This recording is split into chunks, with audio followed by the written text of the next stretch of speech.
Welcome to Mummies of Ancient Egypt.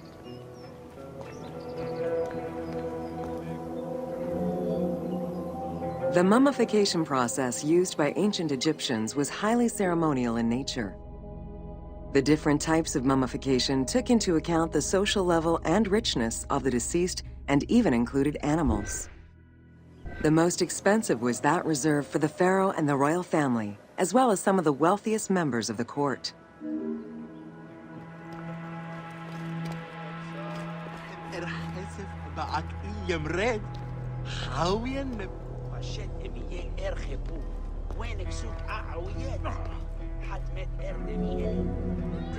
The first step was cleaning. Once bodies arrived at the mummification site, they were placed on inclined tables while the bodily fluids drained away. They were then cleansed by priests until they were deemed ready for the purification process.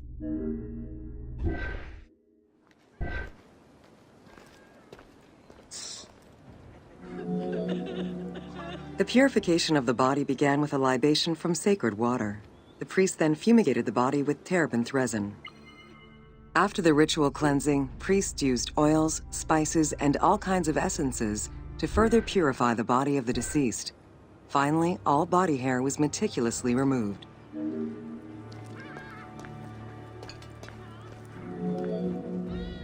Once the body was properly purified, embalmers removed the organs, following very specific procedures. First, the brain was extracted by inserting a spoon through the nostril to break the ethmoid bone. Then, using a spatula, the pieces of the brain were removed as thoroughly as possible. What matter remained was extracted after a process of liquefaction, achieved through the use of a caustic liquid. The cranial box, once emptied, was rinsed and disinfected with palm wine, and then stuffed with strips of linen cloth and liquefied resin.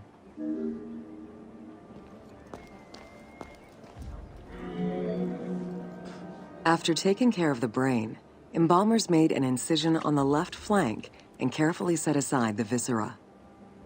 The inside of the body was also rinsed with palm wine.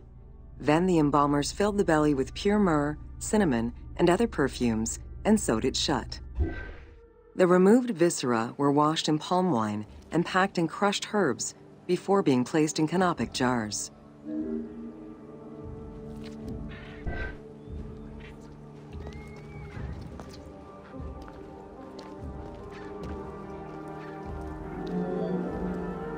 Canopic jars were placed close to the sarcophagus or kept in a chest nearby. At first, the viscera were wrapped in tissue and placed in the vases. As the ritual requirements became more elaborate, ointments, spices, and even water and natron were added to the process.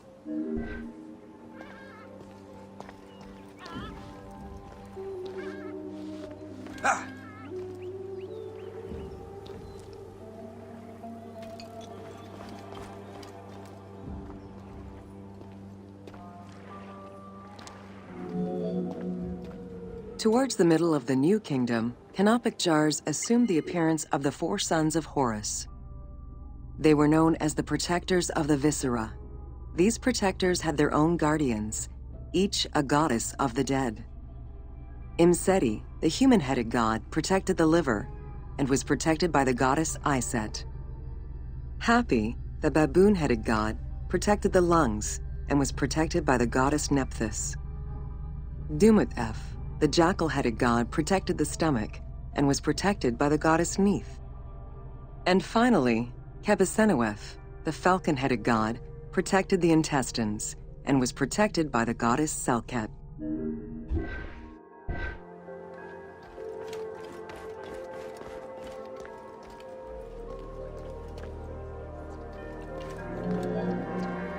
Natron is a naturally occurring mineral found in evaporite. These sedimentary rocks are made up of mineral salts and were generally mined from lake beds in Egypt.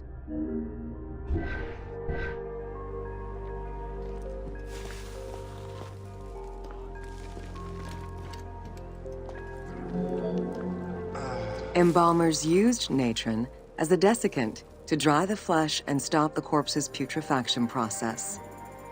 Once the body was cleansed and eviscerated, the deceased was covered in natron for about 40 days.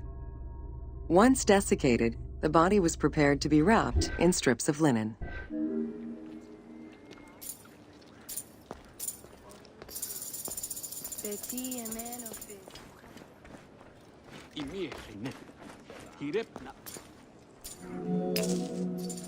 Once the body was fully desiccated by the natron treatment, embalmers oiled, painted, and sometimes even added hair extensions or a wig. They often used a henna-based antiseptic preparation to give the body a more colorful and lively appearance while preparing it to resist molds and fungi.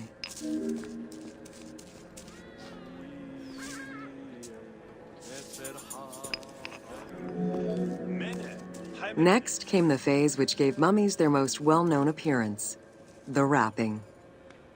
Originally, each part of the body was wrapped separately. Men had their arms crossed on their chests, while women had the right arm folded over their breasts and the left arm stretched along the body. However, techniques evolved over time. Eventually, the body as a whole was wrapped with limbs alongside the body, and increasingly sophisticated and different techniques of weaving flax bands were developed. In addition to the jewelry and amulets arranged on the skin of the deceased, amulets were also carefully inserted into the weaving of the linen strips. Each amulet was linked to a myth or to an ideological belief related to rebirth.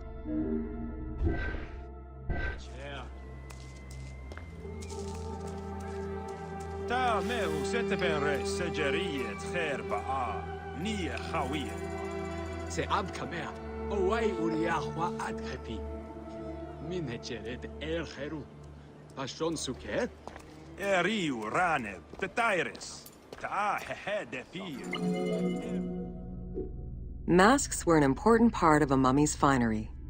Early wooden funeral coverings were very expensive, however, and soon replaced by masks created through a technique known as cartonnage. Masks fashioned with this method were created by laying several layers of linen or papyrus pulp on a base made of mud or straw. Cartonnage was used for more than funerary masks. Ornaments and the animal coffins of the late period were also made in such a fashion.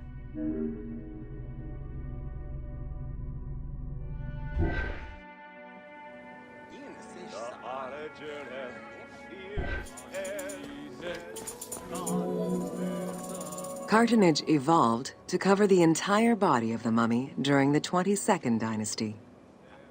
The mummies were placed on a board inside a rigid envelope of cartonnage, which was laced at the back with a string. Extremely cost-effective and visually pleasing, this technique was very popular through all layers of the society.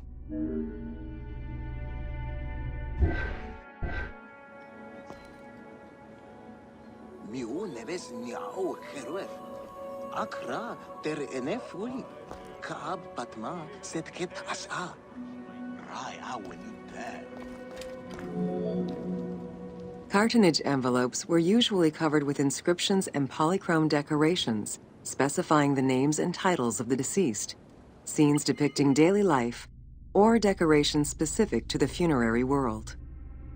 This was a true gift for Egyptologists eager to study the funerary rites of the ancient Egyptians.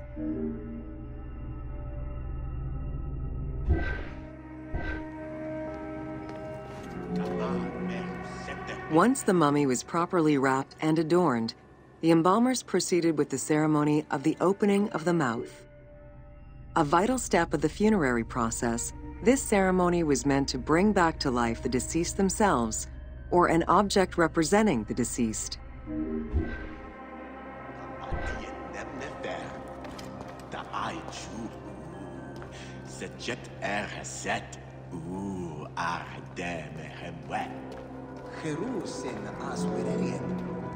There were no less than 75 different stages for the opening of the mouth.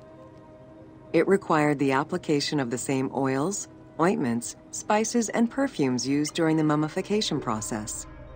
Makeup was sometimes part of the process as well.